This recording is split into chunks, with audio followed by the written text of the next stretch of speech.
السلام عليكم أعزائي المشاهدين، وحلقة جديدة من يا ابن اللعيبة. والنهاردة بقى ونشوف أقوى بداية للمنتخب المصري في تصفيات كأس العالم.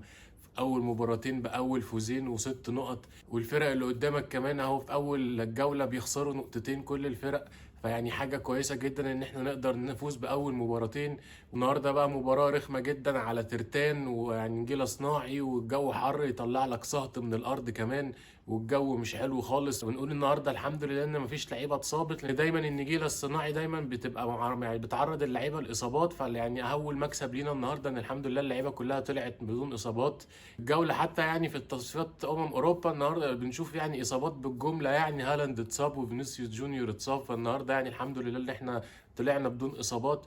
ونجوم المباراه من وجهه نظري هو محمد الشناوي، ويكتشف نفسه من جديد. يعني الصراحه كابتن محمد الشناوي بتصديات جميله جدا من يعني من مسافه قريبه جدا، وصلت انها تبقى ممكن من نص متر، يعني بيعمل تصديات. فريفلكسز الصراحه عاليه جدا من كابتن محمد الشناوي النهارده. ويعني عمل يعني في 3 تصديات يا جماعه في اخر الماتش بجونين على طول، يعني عشان بس كان في هجمه منهم، يعني تصديتين ورا بعض. فيعني شال جونين في اخر دقائق المباراه، وانت بتلعب قدام 10 لعيبه من سيراليون. فيعني النهارده الحمد لله نقدر نقول ان الظروف خدمتنا النهارده. يعني وتريزيجيه بقى النهارده يعني ونجم المباراه الصراحه من وجهه نظري هو كابتن محمد الشناوي. عمل مباراه كبيره جدا. الجون الاول على فكره جون صعب قوي في التعامل معاه. الكرة جايه له مش مستريحه، وفي مدافع في ظهره عرف ياخده تحت باطه كده وينام عليه، وبعد كده يشوط الكوره. فالجون الاولاني يعني جون صعب قوي تريزيجيه يقدر يجيبه. والجون التاني هو ربنا يعني كرم وعرف انها جت في المدافع ونطت وطلعت من فوق الحارس المرمى. فيعني النهارده نتيجه مستحقه للمنتخب المصري، بس عانى قدام سيراليون وهو بيلعب كامل، وهو بيلعب كمان 10 لعيبه. فلا النهارده سيراليون على فكره مش فرقه سهله خالص، فرقه منظمه. والجناح الشمال بتاعهم يعني جناح مزعج جدا. فنقدر نقول يعني ان احنا عدينا بسلام من سيراليون على ارضها. يعني مباراه الصراحه اي فرقه هتلعبها هتتضايق، لان الترتان يا جماعه متعب قوي لاي لعيب الصراحه. يعني نطه الكوره بتبقى مختلفه. في البساط بيبقى حلو، بس غير كده هو ما فيهوش اي ميزه تانية الصراحه. الحمد لله طبعا احنا عدينا بقى من المباراه دي بكل ظروفها الوحشه، طيران 8 ساعات، الارض الوحشه زي ما قلنا، واداء يعني متذبذب من منتخب المصري. الصراحه ما لعبوش النهارده مباراه حلوه. مفيش بس غير تريزيجيه ومحمد الشناوي اللي قدموا يعني اوراق اعتمادهم. وتريزيجيه يواصل وضع بصمته يعني مع المنتخب من ساعه ما كان صاحب ضربه الجزاء اللي كانت في اخر مباراه في التصفيات كاس العالم. فلا يعني تريزيجيه واصل تألقه مع المنتخب المصري. والنهارده محمد الشناوي اهو يزول عن مرماه يعني، وشال النهارده كور كتير جدا، وبيجري يطلع ليبرو ويطلع يشتت الكور. فالنهارده الاثنين دول كان هم اصحاب الفضل ان المنتخب المصري يطلع بالشكل ده ونفوز 2-0 الحمد لله. نقدر نقول ان احنا عدينا من اسهل ماتشين في التصفيات، بس كانت حاجه مهمه جدا ان انت تخلص الماتشين دول قبل كاس الامم. احنا الجوله الثالثه هتتلعب لسه في شهر 6.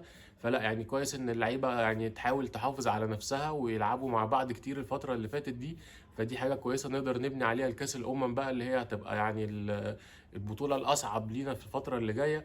ونفسنا طبعا كلنا ان احنا نحقق اللقب. ادينا شفنا اهو السنغال طلعتنا من الفاينل وطلعتنا كمان من كاس العالم. فلا محتاجين بقى نرجع تاني المنتخب المصري المرعب. فيعني اداء النهارده يعني مش مبشر الصراحه، بس يعني هو عرفنا تطلع بنتيجه المباراه الحمد لله. وفي ظل كمان ان كل المنافسين بتوعك لسه يعني في الجوله الثانيه لسه ما خلصتش، حتى لو في ناس كسبت فيها هيبقوا 4 نقط مش هيبقوا زيك 6. فدي حاجه هتقدر تدينا فرصه ان احنا بقى نلعب براحتنا، ما نبقاش تحت ضغط ان احنا عايزين نبقى الاول وفي حد فرقه تانية معانا في نفس النقط. فدي حاجه كويسه نقدر نبني عليها الفتره الجايه. في حدث بقى اول مره يحصل في تاريخ الانديه المصريه الصراحه ما حدش خد باله منه، ان الاول مره في التاريخ نادي مصري وبالاخص هو النادي الاهلي يحقق ارباح من فريق كره القدم. ودي ما حصلتش قبل كده، دايما كنا بنشوف خسائر.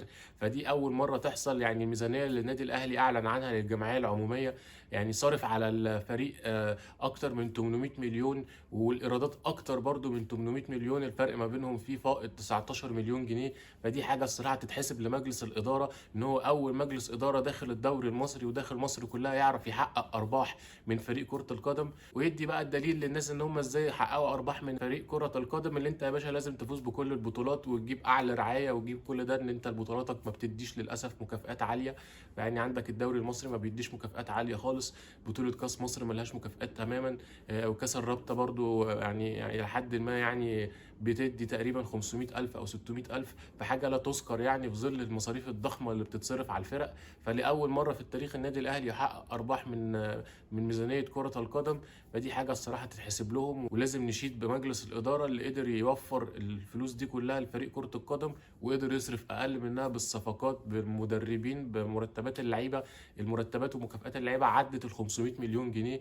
فيعني النادي الاهلي الصراحه يواصل تالقه في الاداره وفي الملعب، فحاجه الصراحه تشرف اي واحد ان هو يبقى ينتمي لهذا الكيان. نيجي بقى لمدرب اتحاد جده اللي وقعوا معاه رسميا خلاص، جاياردو، عنده 47 سنه. اهم فرقتين دربهم كان ناسيونال الاوروجواني، ومسك بقى ريفر بليت الارجنتيني اللي حقق معاهم الكوبا ليبرتادوريس مرتين، وقدر يوصل بيهم لكاس العالم للانديه سنه 2015 و2018. مره طلع الثالث ومره طلع الثاني. بس الغريب بقى ان هو بقاله تقريبا سنه قاعد في البيت ما بيدربش، فمش عارف بقى هو يعني هل ده اختيار صحيح ولا لا. يعني هنشوف بقى مدرب اتحاد جده هيقدر يعمل معاهم ايه. هو صغير في السن، يعني هنشوف بقى يتأقلم ازاي مع الاجواء العربيه، وازاي يقدر في الفتره الصغيره دي ان هو يعرف يتعرف على اللعيبه قبل بطوله كاس العالم للانديه، اللي طبعا كلنا منتظرين ان الاهلي هيلاعب اتحاد جده بعد ما يخلص ماتشه مع اوكلاند سيتي. هو طبعا يعني 90 في 95% هيكسب اوكلاند سيتي. فخلينا بقى نشوف الراجل ده هيعمل ايه في الدوري الفتره الجايه، عشان نقدر نتعرف على ازاي طريقه لعبه واللعيبه اللي هيعتمد عليها قبل ما نواجههم ان شاء الله في كاس العالم للانديه.